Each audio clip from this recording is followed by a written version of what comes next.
Hello mga dear! Welcome to another grammar lesson nga Bisaya ang explanation. I'm Teacher Maya ug mao ni ang akong pangutana.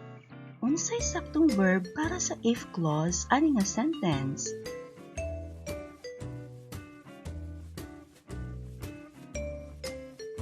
Nakahuna-huna na mo sa answer? Sige, atong tanawon. Letter D ang saktong tubag.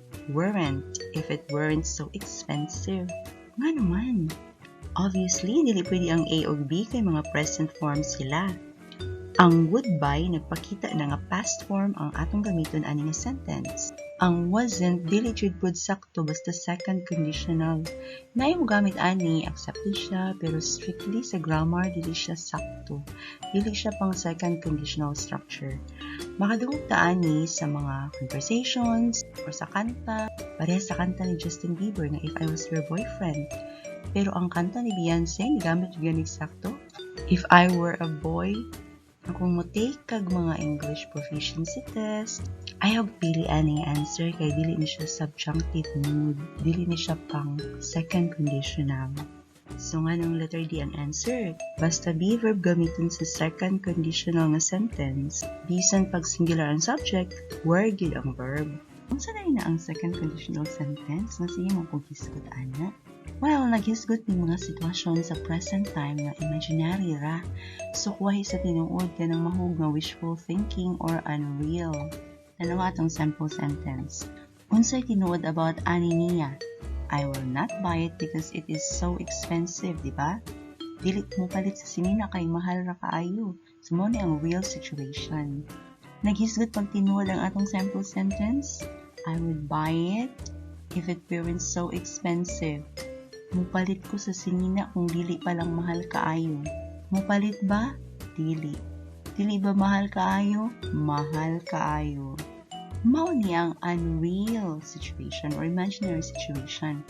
Mupalit ko sa sinina kung dili pa lang mahal kaayo. I would buy it if it weren't so expensive.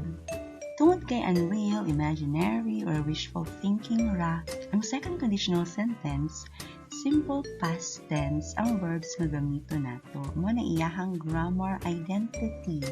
Mo na iyahang timailhan. Nani siya main clause or independent clause. Mo ni si I would buy it. Napo ni siya subordinate clause or dependent clause. If it weren't so expensive. Ang iyahang dependent clause magsugod ra gyud sa if. Ug basta second conditional, kasagaran ang verb sa main clause ing ani ang porma. Would plus base form. Would buy, would dance, would go. Mga base form ang partner sa past form sa will, would. Ug basta second conditional ang verb sa if clause ing ani ang porma. Simple past tense would siya. Kung be verb, were ang saktong gamiton. Tanatag another example. I would talk to him if I were you. Would talk ang atong verb sa main clause, were sa if clause. Meaning, makikistorya ko niya kung ako ikaw. Possible ba nga ako mahimong ikaw? Only sa atong imagination. Kasagaran, magamit din nato nga structure kung muhatag tag-advice, kung imagine na nato nga what if nato sa ilang sitwasyon, unsa atong buhaton. Another example, I would buy the dress if I had enough money. Would buy sa main clause, had sa if clause, simple past tense. Meaning, paliton ako ang dress kung kaigo ang akong kwarta. Possible ba nga mapalit na ako ang dress ron? Dili, kay dili na pa akong kwarta. So, imagination na lang sa ako kutog. So, more examples, she would join us if she didn't have a class this time. Would join, didn't have. I would tell you everything if I knew the whole story. Would plus base form, knew, simple past tense. But wait, there's more. Tungod kay wishful thinking ni nga meaning, pwede na siya i-express gamit ang verb nga wish. I wish the dress weren't so expensive. Yeah, simple past tense, were kay be verb. I wish the dress were affordable. Simple past tense yapon, were kay be verb.